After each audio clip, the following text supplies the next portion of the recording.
reality therapist perception. Bachelorette. Hello and welcome back to Reactivity TV. I'm Amy Albero and I'm a licensed therapist.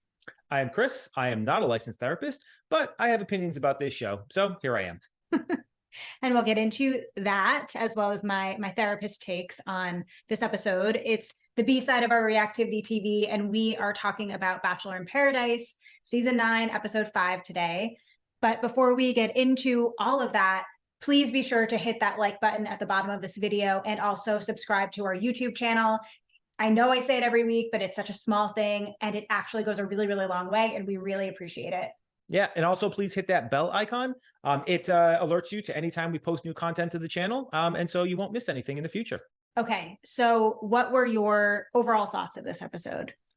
Well, actually, my initial thoughts changed pretty dramatically this week. Oh. Yeah, did you know that Shawn was on another podcast, kind of doing a little tell-all sort of like, whatever interview. And I learned a ton, actually, about the whole kind of production and stuff like that. So he was on charity season.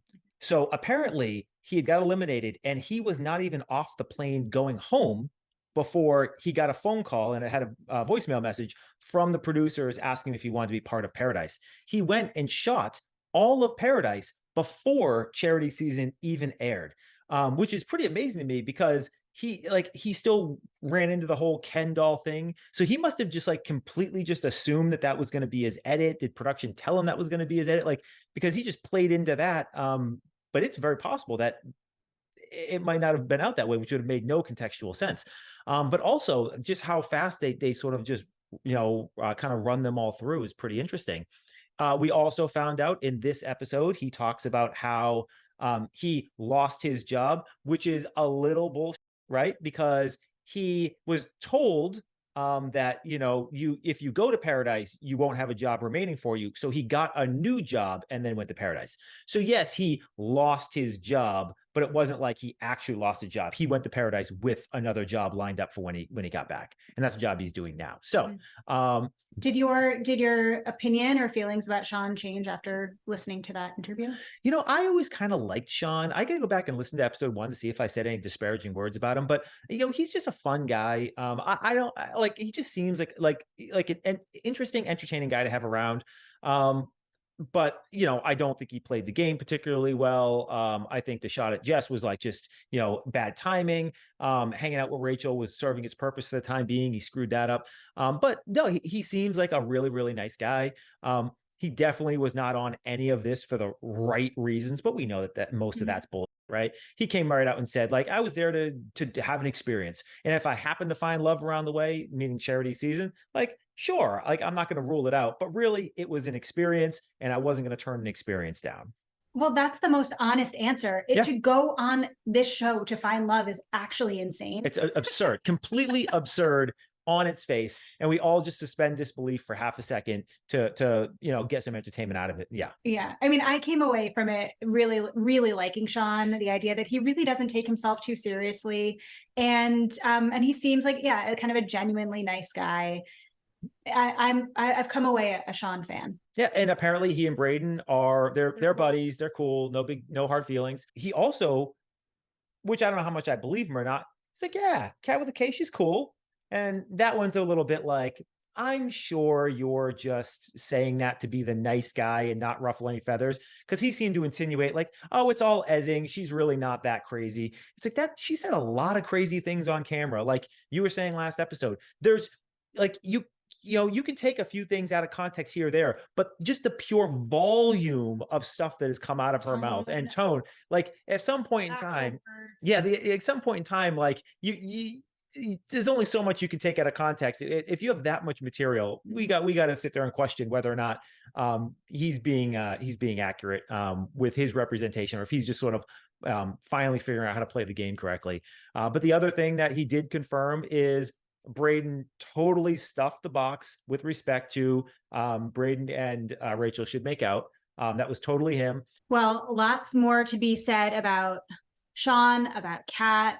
This was a really good episode. I'm excited to talk about. Yeah, there was some really interesting drama that happened and some fun little events that took place. All right, so let's get into the episode recap. As I said, a lot happened this episode, and the episode actually picks up, like it threw my mind for a little bit of a loop, but we're still on the night of the rose ceremony. The rose ceremony Cocktail party hasn't happened yet. They're still in the cocktail party, and men are fighting for their lives on this beach, and we meet another contestant. Sam comes down. We see the rose ceremony. We see a couple of guys get eliminated. We then, the next day, we wake up and it's Kat's birthday, which we were reminded of about 1,000 times. And much to her dismay, Tyler accepts a date with new presence on the beach, Davia. And we hear about Kat's reactions to Tanner making that choice for much of the episode. We also see Braden and Rachel explore their new connection on a one-on-one date. And then we see, what happens when Davia and Tanner return, and Davia and Kat have a little convo. We also got some truth or dare going on too. So a lot happened this episode. Yeah. So where do you want to start? You want to start with the rose ceremony that I thought was a bit of a shocker. I 2 times this week on these episodes, I gasped. The first we talked about on the A side of Reactivity TV, when Gary made an absurd statement, I gasped. The way I gasped that Peter is still here another day, I could not believe that. Yeah. So Sam comes down, Sam number 2. Sam, as it turns out, nobody recognizes her. She's from the Canadian Bachelor in Paradise. So there are a couple of things worth noting here. 1, I didn't know that there was a Bachelor in Paradise Canada. 2, I didn't know that Jesse Palmer is Canadian. Had me fooled the whole time. And 3, I went ahead and took a look at our analytics. And as it turns out, 29% of our viewership are from Canada. So, hey, Canada, we appreciate you. Thank you so much for your support, because you really you bring it in with strong numbers. So I didn't realize that Bachelor Nation was cross-border nation here.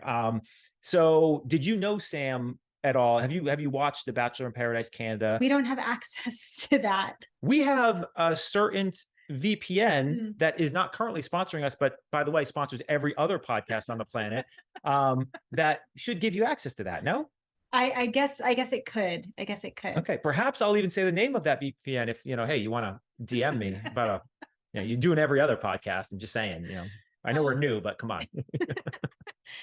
So no, I had no idea who she was. I was like everybody else, like, who is this? Where is she from? What season? And I would be like many of the other people, like, oh, I feel uncomfortable like asking where she's from. But somebody was brave enough to say, like, what season are you on? And yeah. So obviously, I mean, I loved the guys all took their shots. Again, we talked about how the Greer and the Brooklyn and the Cat with a C just loafed around and just waited for the roses to come to them. These guys were not waiting around. They all took their shot. It was very similar to side A with the ladies at the amusement park in Golden this week, where all 5 of them, they took their shot. I mean, the hard hittingest of them all was Shawn. Poor guy did not have a chance. No. I mean, she was shot him down so hard. And I mean, she was a little mean about it. Your prefrontal cortex is not fully connected at this point. So I thought it was a little bit funny. I listen, I give him a lot of credit. Especially after he really tried to make his case. He tried to make his case. Mature 26. Yes. Yeah. I think he maybe could have made the case a little bit differently, but hey, it doesn't work out for him.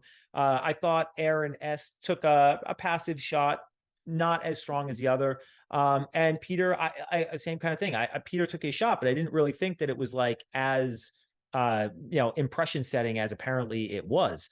John B also rolls in for a second. We don't get much time with him. And so she's basically got all these guys to choose from. And every other rose goes the exact way. I mean, we should say that Mercedes does not pick Will. She does end up picking Tyler. And the other one that there was maybe possible chance was Olivia goes with John Henry. But again, I thought we all just sort of knew that was going to happen.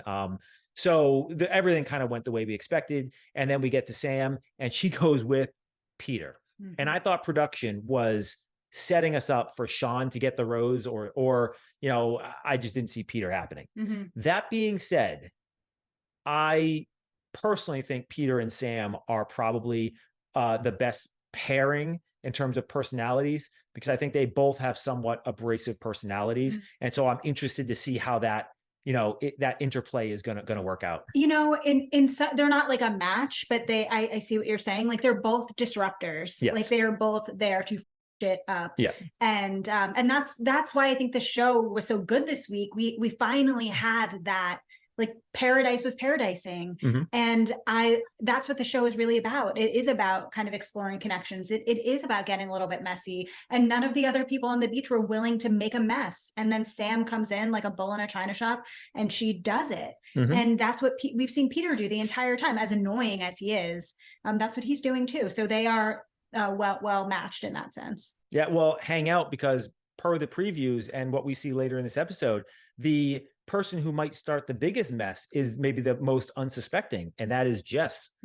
So we'll come to her in a little bit. But so we roll out of the rose ceremony. We end up losing, Will, Aaron S, John B, and Shawn, right? And no big surprises there. I would have liked to have seen Shawn. He's the only one that I would have really liked to see kick around. Everyone else, I was indifferent about them going home. You have any feelings about who went home?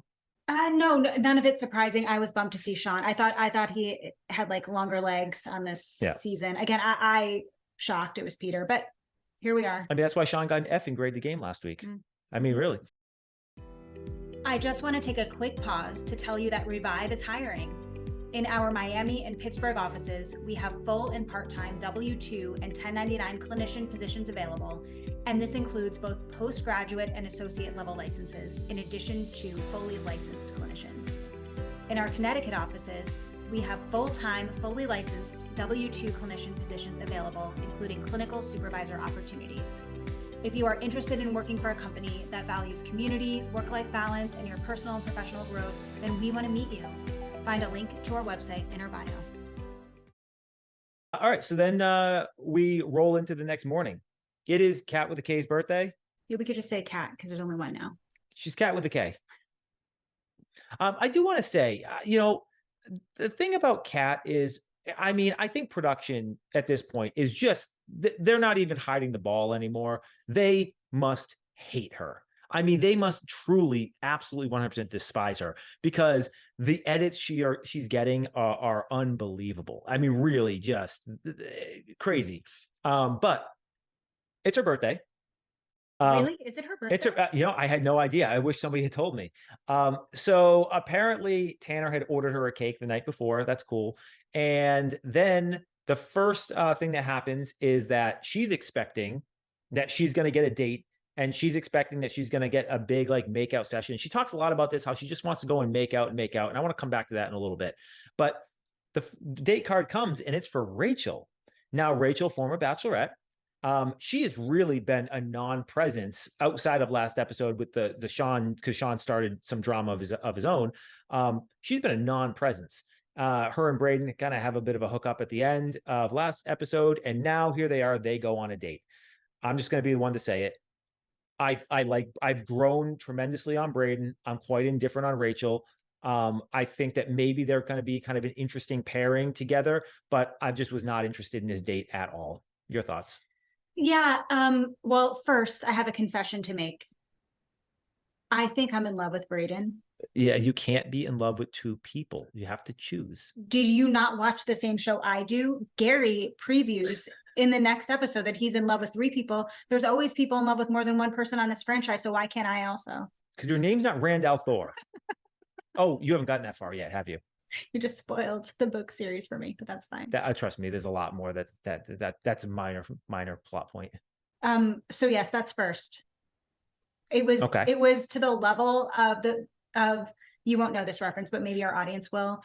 It reminded me of a scene in Clueless, iconic scene where Cher is walking down after walking up down the street after a shopping spree, and she just has this realization where the fountains then like start exploding, and she's like, oh my God, I love Josh. That was that same feeling of him watching Braden on this date, particularly after the date, and Rachel's like talking to the camera in a face to camera interview, and Braden just like comes over and scoops her up, and I was like, oh my God, I love Braden. Here it is. I'm in love. No one is more surprised than me. Did you ask me to get earrings? Because I'm not doing it. But here's where I kind of like am with Sam here. I am in my late 30s. Braden's only like 25 or 24. Like he's way, way, way too young for me.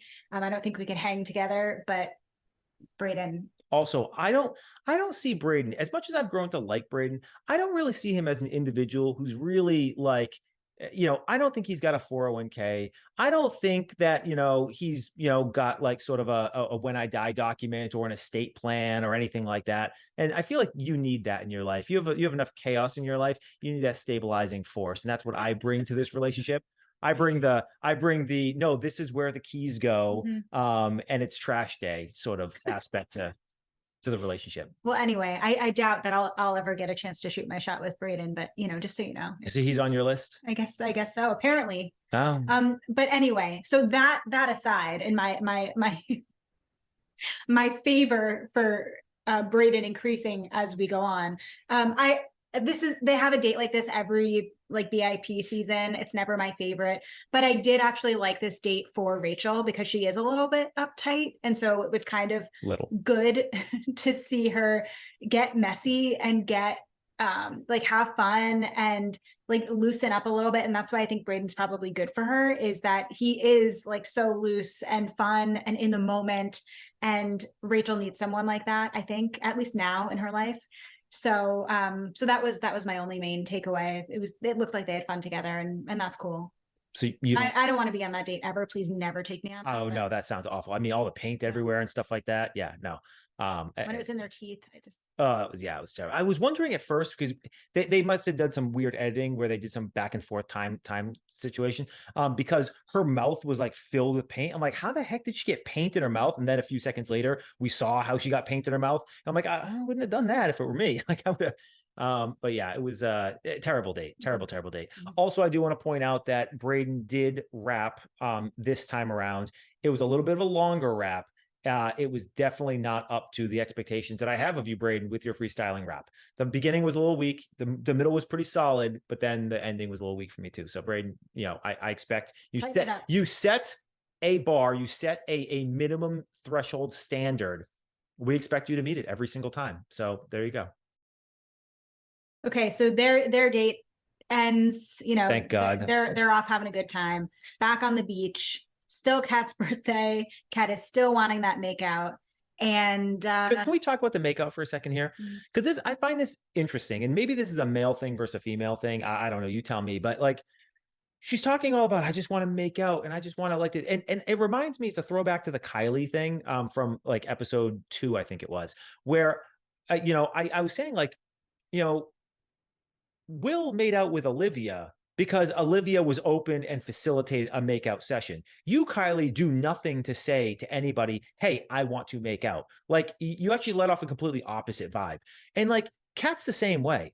Like, I'm not going to go and just like sit there and just try and start a makeout session. If I'm with her, I'm like, let me feel out what the situation is, because this is a bit of a tornado.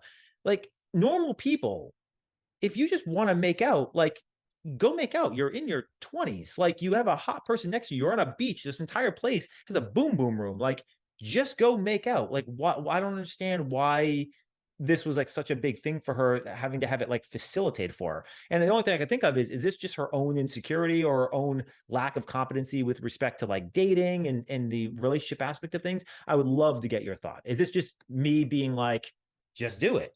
What's the problem? Okay, so I'm going to keep my commentary on Kat brief, and I'll tell you why in a few minutes.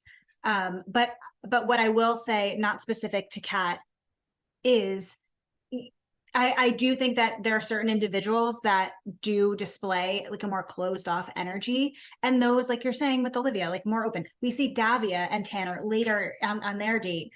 Clearly, Davia is open to make out, available to make out. Kat doesn't give that energy.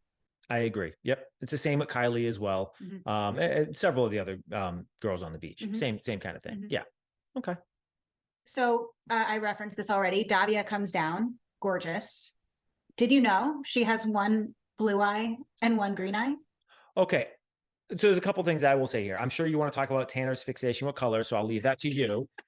Um, there's what I actually find more interesting is there were so many close-up shots of her eyes. The beautiful eyes, absolutely beautiful eyes. I did not see a single shot where her eyes looked a different color. Maybe it's me. I did. I wasn't seeing it on any of these It close-ups. also probably was the light. It could be the lighting, the editing. It could be the way that the editors are because they're fixing the colors and stuff like that, which I'm trying to learn how to do for our podcast. But yeah, I didn't see the disparity. That being said, I agree. Beautiful eyes. Understand. So she comes down, we see her on the stairs talking with Jesse, and she flat out says, I'm into Tanner. And she makes that really well known by doing what the men refer to as a power move, pulling Tanner and Tanner only, and talking with him about her one blue eye and one brown eye, because that's all Tanner knows how to comment on is colors. I mean, he seems like a nice guy, but he is cardboard. He does not know how to date. Listen, he's an uncomplicated, hot, tall dude. You know what? It's fine. It works. It's fine. Uncomplicated. Hot, tall. I mean, I guess you don't need brains or money if you've got He doesn't need, he probably has brains and money. He doesn't need to use them. So why?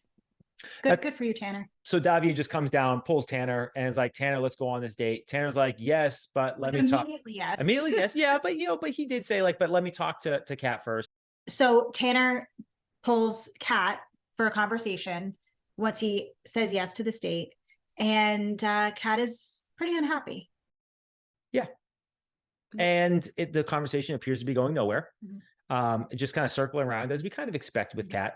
She continues to make rather broad-based statements that are generally pretty condescending and generally pretty aggressive, suggesting that those who wrong her are somehow childish, and that she is the one who's in the right, and really unwilling and unable to see anything from anybody else's perspective. And can't get over the fact that this is her birthday. Can't get over the fact that Tanner is not making it all about her birthday.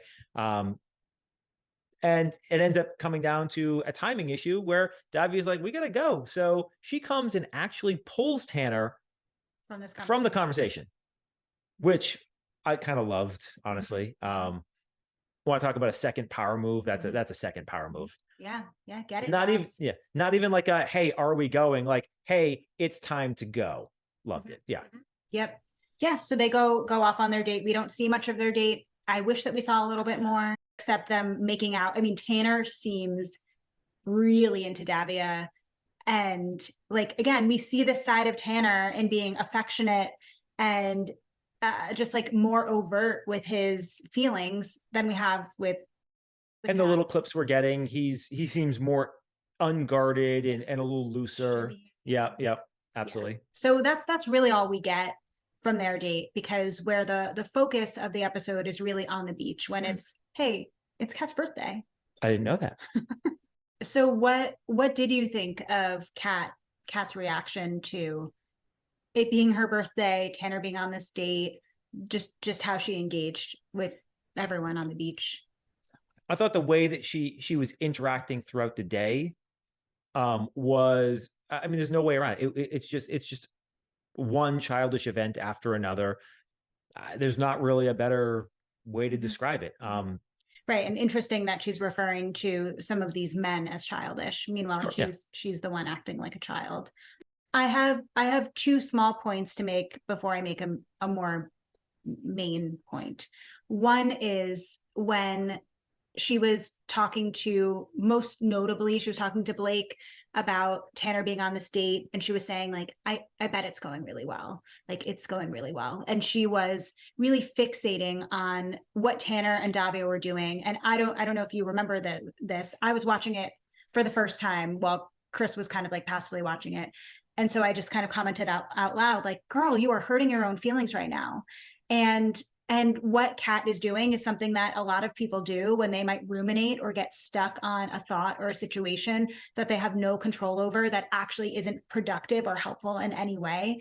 And so Kat was causing her own suffering in that moment by continuing to stay stuck in that vision or a fantasy around what was happening on the date.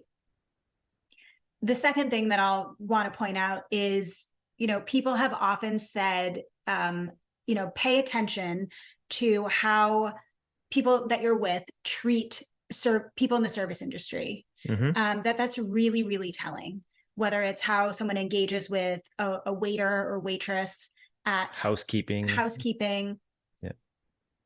Kat taking that cake. I'm right with you. It was horrifying to me. The disrespect throwing that cake, and we didn't actually get to see her throwing it or how it ended up there, but the disrespect to the kitchen staff. Yeah, I that was very notable to me. Maybe it's because I worked in restaurants a lot, or but yeah, I'm with you. It was rude. It was beyond rude. It was like disgusting behavior, and I hate to say that, but that brings me to my. Well, wait. And how about to the contestants? You don't think Braden wanted a piece of cake, right? You don't think Eliza and Aaron B didn't maybe give me a little corner piece over there? No, denied them. It's my party and I'll cry if I want to. Yeah, and she wanted to. So here's the thing.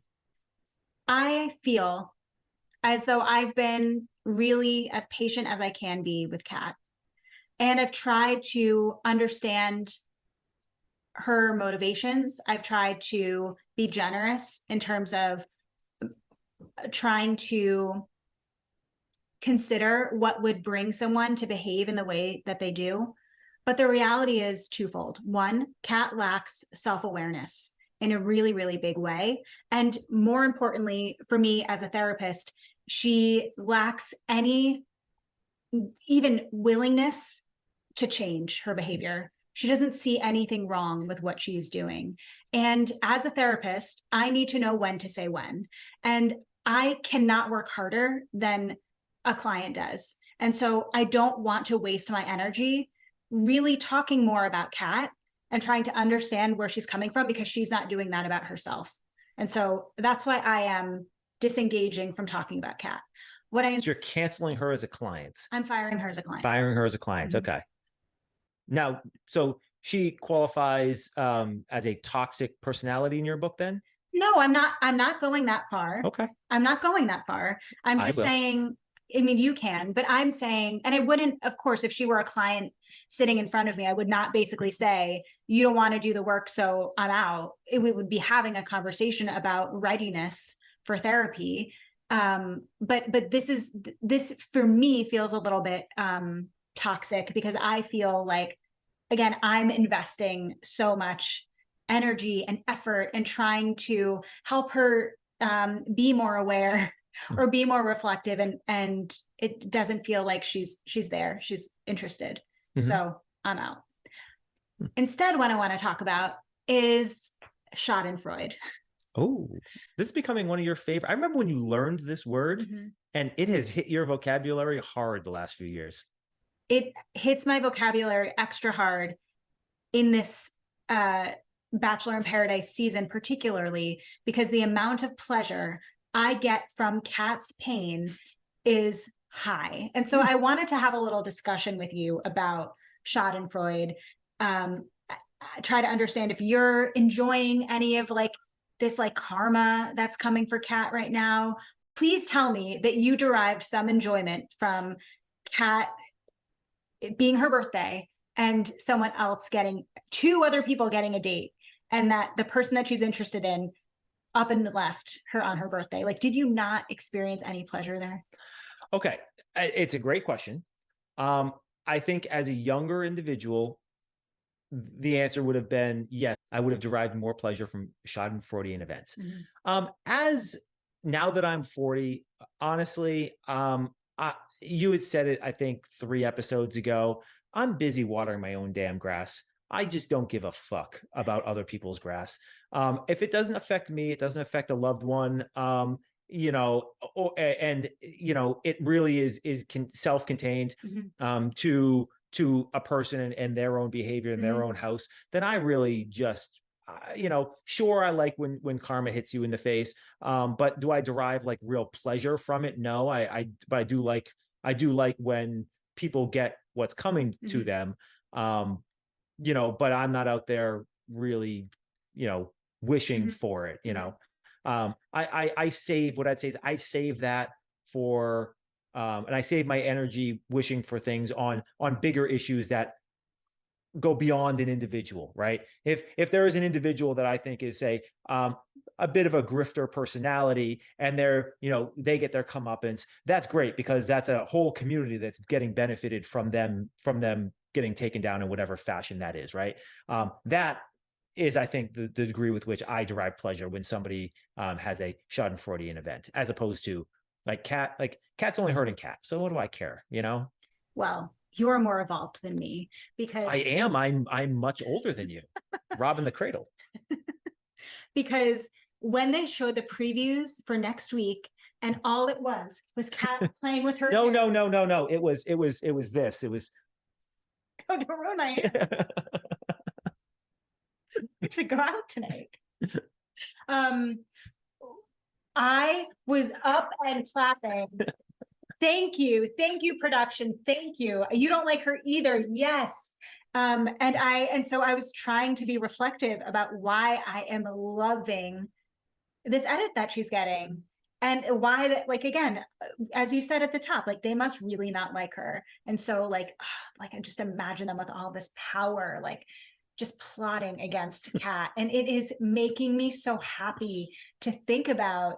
And so I wanted to be a little bit reflective about why I'm getting, and I'm not alone here. Like, people are laughing at Cat at her expense. They are loving this karma.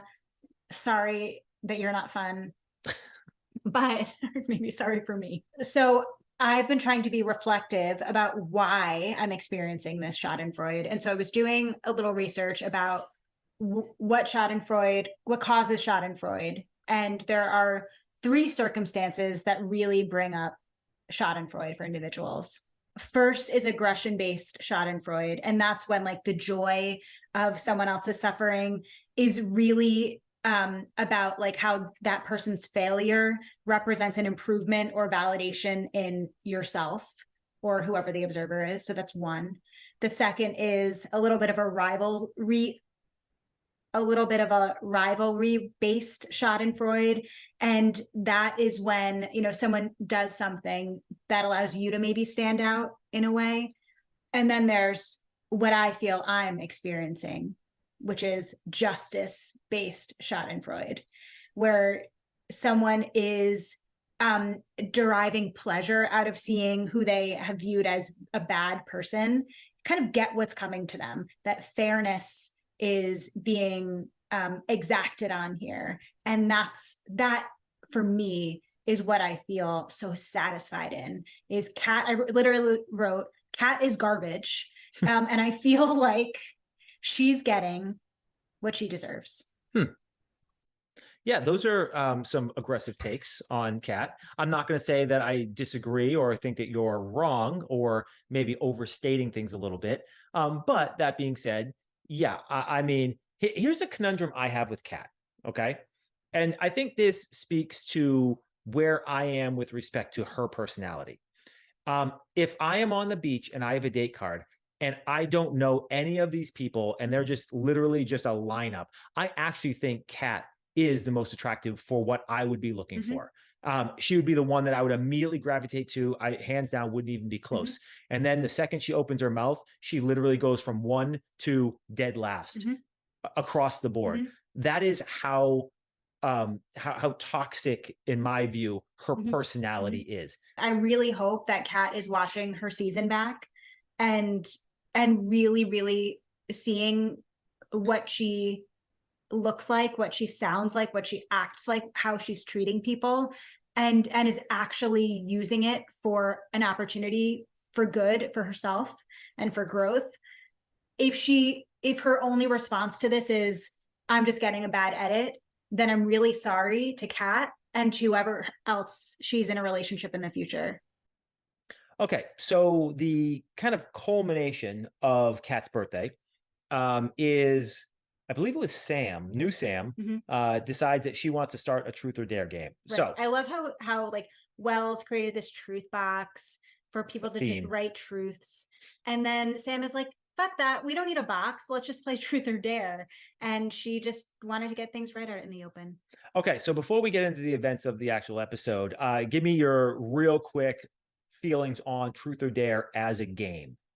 I like it in theory. In practice, as a participant, I don't like it. I feel like there's not a good way to play. Yeah, I think it's a dumb game and I never play it. You know, first off, you know me, I like ask me a question, I'll tell you the truth. Like every time you ask me a question, I'm basically just playing the game of truth. I don't, I'm not a good liar. I don't even try to lie. When we have a conversation, I will ask you, do you want the truth or do you want me to lie to you? Because I'm just naturally just going to just tell you whatever you want to know. I don't hide anything. Brutal honesty. Brutal honesty, yes, and that's why as a husband I've learned to say, okay, like do you want the truth, or is this a moment where I'm supposed to try and affirm some feelings that you're having or something? And then when you say no, I want you to lie to me, I stumble around looking for the right lie.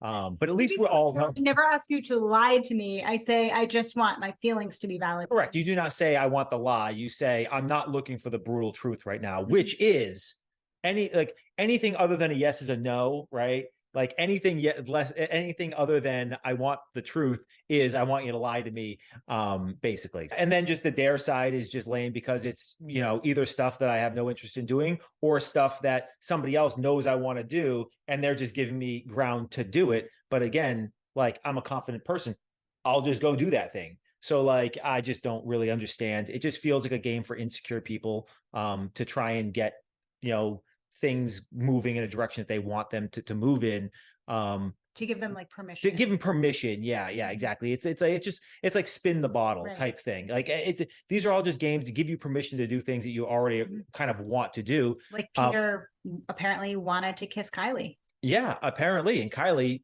did not want to kiss Peter. I do like how she tracked back and was like, I can do better, Peter. And he's like, no, you were disgusted enough with me the first time. Like, I won't make you do it again. I thought that was, but you know what? I appreciate her offering and I appreciate him reading the situation, right? Whereas I think half the guys there would have been like, okay, right. So for those who missed all of that, one of the dares was for Peter to kiss the person that he finds most attractive, and he picked Kylie, obviously, as they do, yeah, exactly. Again, can't fault anybody for making that call. It seems like a perfectly legitimate judgment call. But that wasn't really the most interesting thing. I think there were a couple takeaways from the game itself.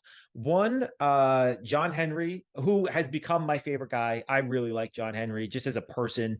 You know, he getting a lot of love, getting a lot of dares in his general vicinity going on with the ladies.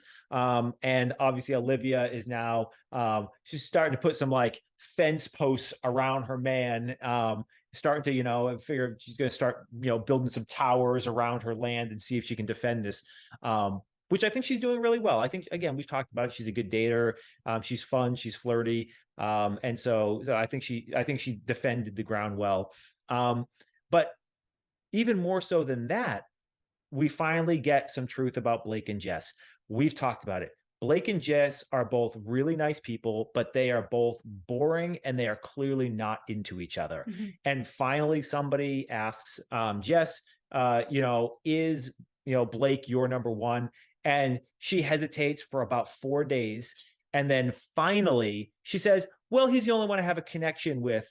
So yes. And of course, as we just got done talking about many times, anything that's not a yes is a no. And so that was her basically saying, no, but I don't want to hurt anybody's feelings. And obviously that sets off alarm bells everywhere, particularly with Blake. And so after the game, they're going to go have a conversation about it. But before we get to that conversation, anything you want to talk about that I missed with respect to the game? The only thing I think that seemed pretty obvious is that everybody on the beach is pretty open, except for Kylie and Avon. They all seem. No, Eliza, Aaron, B.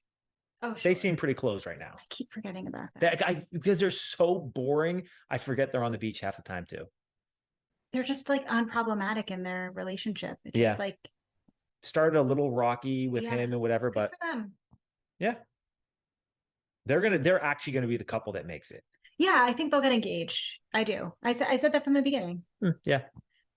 So I'm not trying to discount them on purpose. They just like are so unproblematic. There's no drama around them. Yeah. It's So they just fade into the background in a yeah. way. Send them off Yeah, and bring in two new people. Okay, go get engaged and bring Yeah. drop in two new people. Yeah. Yeah. Okay, so yeah, everyone's pretty open except Kylie and Avon and Aaron and Eliza. Mhm. So things can mess around a little bit. Yeah. And it looks like that's where things are going to go. That's what Sam is really down for. Yeah. So want to talk about the Blake and Jess post game conversation? Sure. All right. So basically Blake says, "Hey, Jess, like, what the heck's going on? Like, I thought things were good. Are things good? Are things not good?" And basically Jess gets emotional and more or less says, "I'm just trying to not make any waves and I'm doing nothing for myself. And, you're not really my number one, but you're a nice guy and I'm a nice girl." And this is exactly what we said, in episode 1. They're just so nice that we figured that they would just sort of linger along together for a while, just because neither one of them really want to break any hearts and cause any drama. And that's exactly what we saw. This was predictable from the moment, we first got introduced to them. And here we are. So, Blake's basically like, well, figure things out, because, I would like to have some clarity over this situation.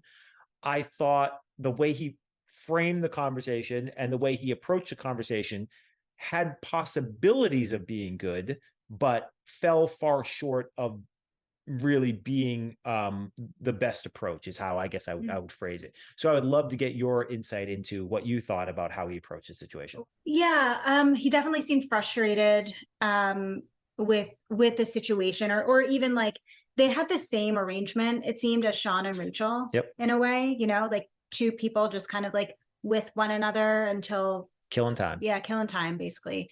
And so he definitely seemed frustrated to have that disrupted. But what I didn't like, and this is going to go to something else I want to say about what Kat talked about at one point too, which is like to put all the onus of the decision of whether or not you guys are going to continue on Jess.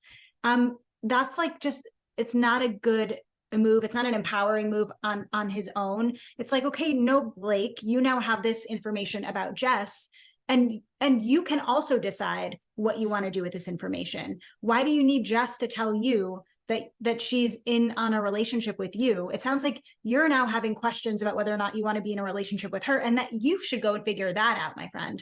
And so I just kind of felt, and it's a lot easier now because he's got a rose. That's true. This was like good timing on Blake's part anyway. Yeah.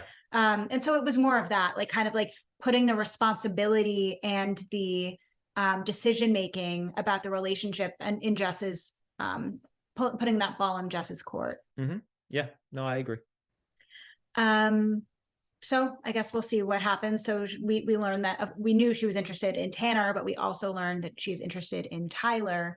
And get a preview of a kiss next episode. Mm-hmm. So things are going to be shaken up because Tyler is currently with Mercedes. Yeah.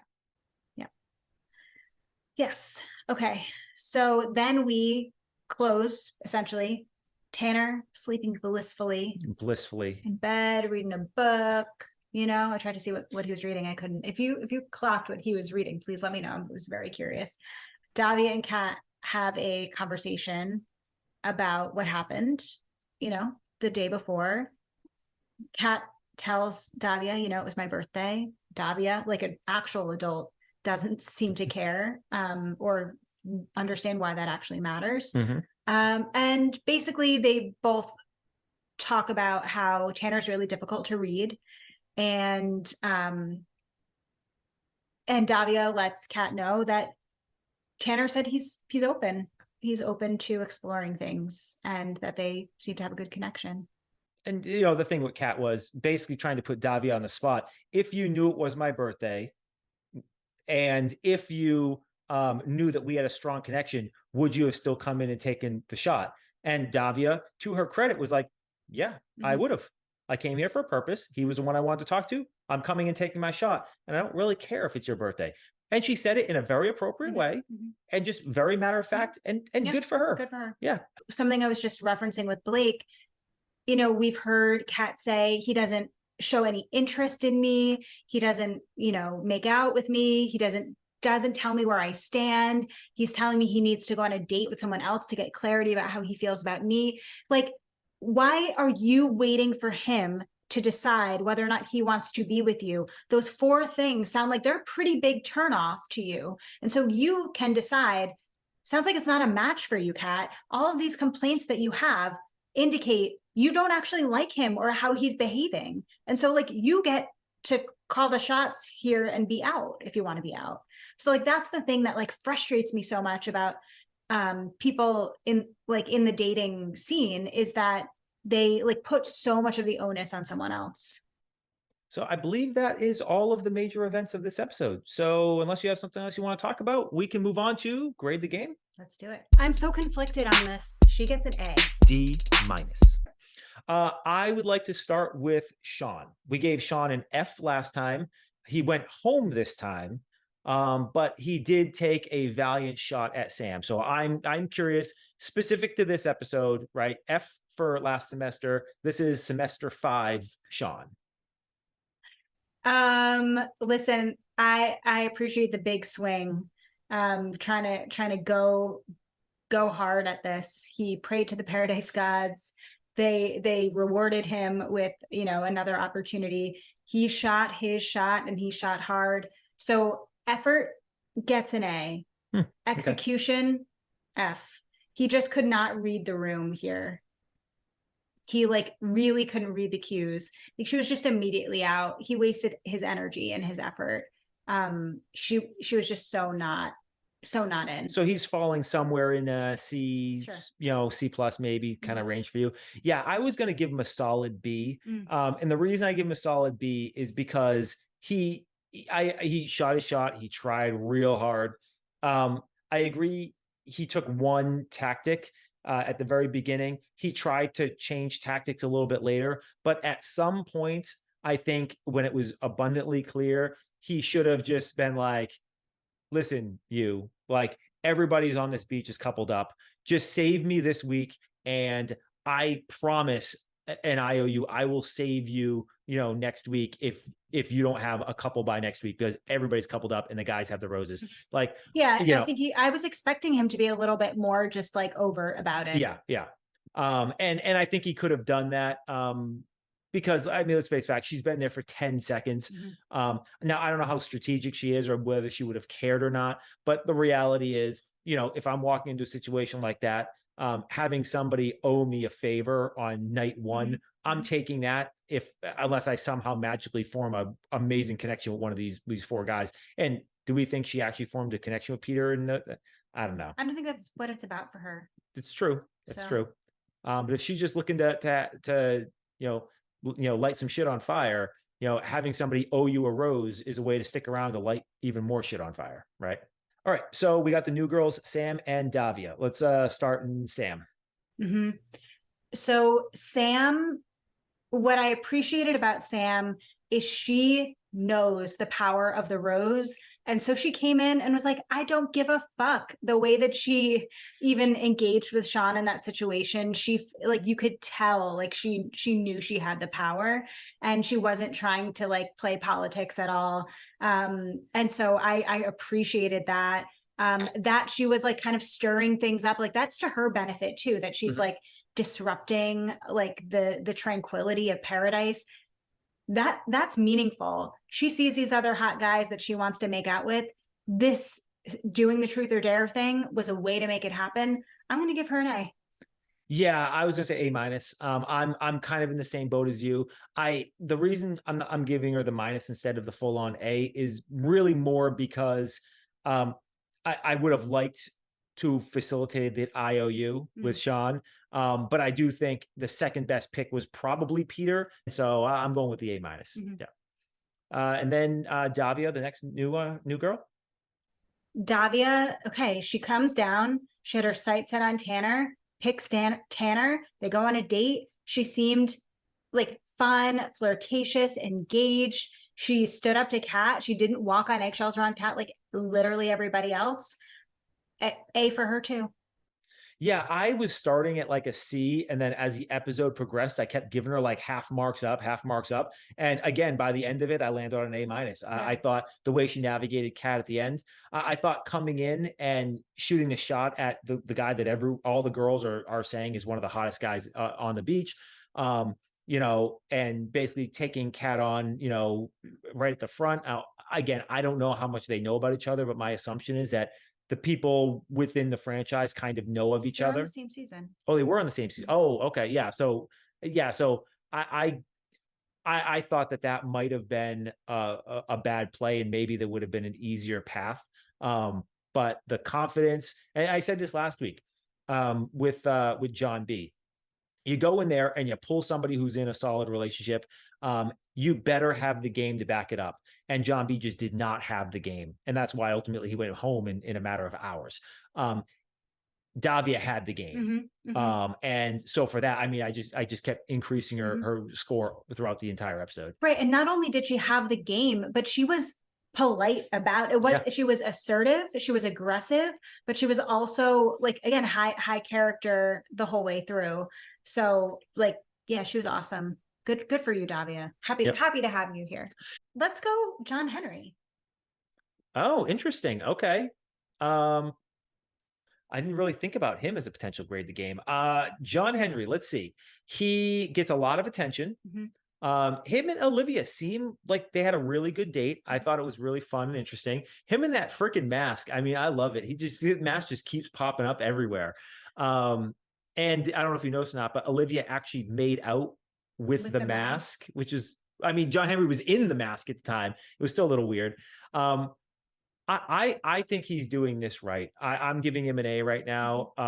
I think that the way after, I mean, he got all of his kicks and fun as being the center of attention during Truth or Dare, and then obviously Olivia, like I said before, she is putting the towers up and ready to defend her man, basically. And I love the way he approached it. I think I even said this to you. It's the perfect answer. Like, Truth or Dare, is Mercedes a better kisser than me? The proper answer there is exactly his answer. It's been a while. I think I need a little more, because, if he said Dare, the Dare would have been like, it's time to like make out or something like that. Like it showed that he was on the same wavelength as her, showed that he's attracted to her. He didn't have to actually say anything incriminating and still got the point across that I am into you, Olivia, but he never had to actually say the words. In a situation like this, that's beneficial. It's like, I never lied to you. I just kissed you. That's all I did. Now, again, do I think that he's planned any of that out, or maybe he's just a nice guy and is into Olivia? I actually think it could just be that he's a nice guy and is into Olivia. But yeah, he's an A for me. Yeah, he's an A for me too. I mean, you are the easy teacher this week. You're just A's everyone. It's Oprah. You get an A, and you get an A, and you get an A. I'm in a generous grading mood after grading all of my students' assignments. Oh, okay. So like the A's, will just keep them coming. John Henry, I thought was great. Yeah. I think he's, again, a nice guy. He's someone who's clearly shy, and kind of unassuming, but that's really also kind of appealing and attractive. And he is, again, doing Paradise, but not necessarily being an asshole about it, which is really hard to do, similar to what I said for Davia. Shall we roll on to Rose and Thorns? Sure. Okay. Would you like to go first? Sure. My rose this week goes to Davia. I like everything about Davia. I like her one blue eye, one green eye. I love her outfits. I love her personality. I'm attracted to Davia. I'm all in on Davia. It's Davia and Braden, my two Interesting. loves. Okay. Your thorn? My thorn, this is not a new take, but my thorn is for all the crabs just walking freely. I didn't think we beach. had that many of them this episode. Were there that many? I saw one and that was enough. Okay. Just the idea, knowing that crab can walk its way into the very open air bunk bed area, which is a whole other thorn issue. No, thank you. I don't want to know. I don't want to see it. No crabs. Done. I'm out. I feel like we're having a health ed conversation here. What about you? What were your rose and thorn? All right. So I feel very strongly about my thorn this week. So, okay. It's actually kind of a combination, rose and thorn. Again, similar part A. I did a lot of combinations this week. Okay. Based on the date card for Davia and Tanner, it sounded like they were actually going and doing a dance lesson. Yeah. And then love take the lead. Yeah. And so now when we actually saw like, and I think it has to do with the fact that Tanner is just so goddamn boring that they just didn't even bother showing us any real part of the date. We got some voiceovers with Kat screaming and yelling and Davia and him doing whatever. But like we didn't actually get to see the date. And this is where the rose is a dance lesson is a fantastic date. Okay. And the thorn is you didn't show it to us. Mm-hmm. And I really wanted to see that. And so why is that? So for those in the crowd who don't know, we have been taking dance lessons together for many, many years. And it's just one of our hobbies as a couple. And why is dance such a great date? It's because dance is, it is nonverbal communication for couples. We oftentimes, when we go to dance, there's so many times we'll feel a little disconnected, or maybe we've been in a fight or a disagreement or something like that. We go into dance, and what happens? We leave there, and everything is like perfectly fine, because it's just this time you're spending together, and you're communicating with one another in a fun way that's very nonverbal. And it's just like this wonderful activity for couples to do, and I feel like more couples should do it. And when we talk about dance, we're talking about like real dance, not wiggling. So that's my rose and thorn combination. Like the date, don't like that we didn't get to see it. I think we should see more dance lessons in Bachelor Nation. Yeah, I agree. I do think dance lessons would be a great, even group date, one-on-one date. I think it could be great. Okay, so that wraps us up for this week's episode of Reactivity TV, the B-side. If you are watching The Golden Bachelor like us, check out part A, where we talked about Golden Bachelor episode 5, which was a good one. And we had a lot of fun as well. Return to form. It was great. Yeah. Down to 3. Yeah. Going to hometowns. Mm-hmm, mm-hmm. Chris shot his shot at at one of the one of the Golden Bachelorettes. Do you think it's weird that you're pining over a 25-year-old and I'm pining over a 65-year-old? Yeah, I guess we got him on both sides of the spectrum here. Yes. Okay, so we will be back next week with both part A and B, Golden Bachelor and Bachelor in Paradise. So as Chris said at the top, make sure to hit that bell icon so that you stay aware of when these new episodes drop each week. Also, make sure that you're checking out our other podcast, Wishing You Well, where me and my co-host Catherine help you navigate your wellness journey each and every week by having really interesting conversations with one another and our guests from different areas in the wellness industry. And if you want to check out what's going on with us outside of podcasts, make sure you are following us at Revive CFW on Instagram and TikTok. You can follow me at Amy Albero LCSW. You can also check out our website, revivecfw.com, and all of this will also be in the show notes as well. We will see you next week. Bye. See ya.